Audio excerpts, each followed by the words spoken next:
semita, israelita, hebreo, judío, sionista o israelí. Términos similares, pero que no siempre son lo mismo, por lo que para entender a la perfección cada uno de estos términos no basta con leer en Wikipedia, sino tener una noción histórica y teológica de uno de los pueblos más controvertidos de la historia, el pueblo judío. Así que empecemos de manera cronológica. Comencemos con el término semita, y para esto me gustaría hacerte recordar la historia bíblica del Arca de Noé. Sí, en esa en la que dos canguros saltaron de Australia al Medio Oriente para salvarse del diluvio. Según la tradición judeo-cristiana, los hijos de Noé, Cam, Sem y Jafet, repoblarían la tierra luego del diluvio y se dispersarían por el mundo entonces conocido. De los descendientes de Cam saldrían los africanos, de los de Jafet la raza aria y los de Sem la población del Medio Oriente.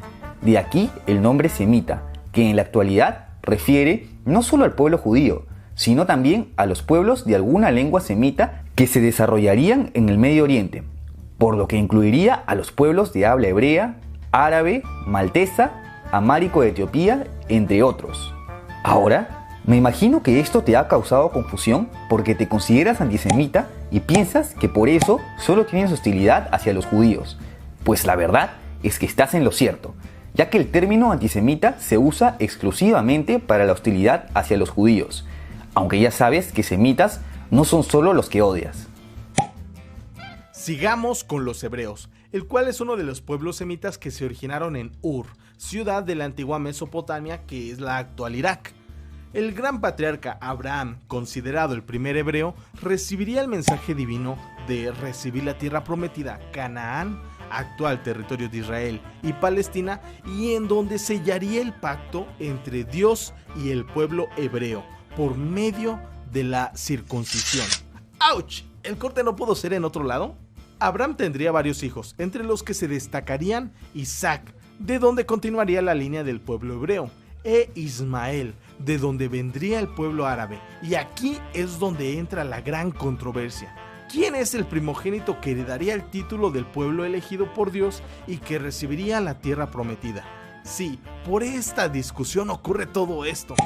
En fin, el tema es que en la actualidad el término hebreo se utiliza para denominar el pueblo descendente de Abraham e Isaac, por lo que la lengua semita hablada en el Estado de Israel y las comunidades judías en todo el mundo, y que además funciona como lengua litúrgica, se denomina hebreo. Para el término israelita, sigamos con el otro texto de la Biblia, la historia de Jacob, hijo de Isaac, a quien Dios renombraría como Israel. Jacob tuvo 12 hijos varones, de los cuales vendrían las 12 tribus de Israel, que poblarían el actual territorio de Israel, Palestina y parte de Jordania, Siria y Líbano. Estas tribus irían formando reinos que se unificarían alrededor del año 1030 a.C., formando el reino antiguo de Israel bajo el mando de los conocidos reyes Saúl, David y Salomón. De aquí el gentilicio de israelita, que eran los habitantes de este antiguo reino, y que si lees en toda la Biblia se usa este término y nunca el término israelí, por lo que en la actualidad no es que exista algún israelita vivo, aunque el término pueda ser usado como sinónimo de hebreo en vista en que ambos pueblos descienden de Abraham. El término judío, además de referir a un pueblo como los términos ya vistos, también incluyen una connotación religiosa y cultural, es decir, en la actualidad los judíos son tanto los que siguen las enseñanzas de la Torá como los que celebran el Hanukkah y el Yom Kippur, independientemente si son ortodoxos o no. Incluso existen judíos ateos, pero que aún así se identifican como parte del pueblo judío. Ahora, si hablamos de judaísmo, sí nos referimos a un término religioso, pues es la religión monoteísta más antigua del mundo y que los pueblos hebreos e israelitas seguían. En la actualidad, esta religión es aún seguida por unos 14.3 millones de personas en todo el mundo. Regresando al término judío, como sabrás, luego de la caída del reino de Israel, ocurrieron varias diásporas que hicieron que los judíos se esparcieran por el mundo, por lo que no todos los judíos actuales son descendientes directos de los antiguos pueblos hebreos o israelitas. Sin embargo, Y ahora que hemos mencionado ya estos tres términos, en la actualidad aún se podría utilizar como sinónimos, por más que tengan orígenes históricos diferentes. ¡Wow! Espero no haberte confundido con esto.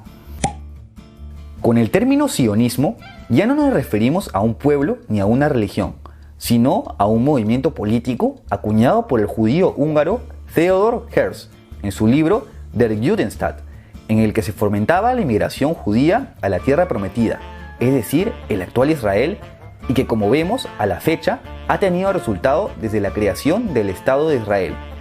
Aunque un sionismo extremo no se conformaría con el territorio actual, sino que se quisiera extender por el antiguo reino de Israel y reunir al resto de judíos en el mundo, lo que implicaría expulsar a los palestinos y tomar algunos territorios de Jordania, Líbano y Siria.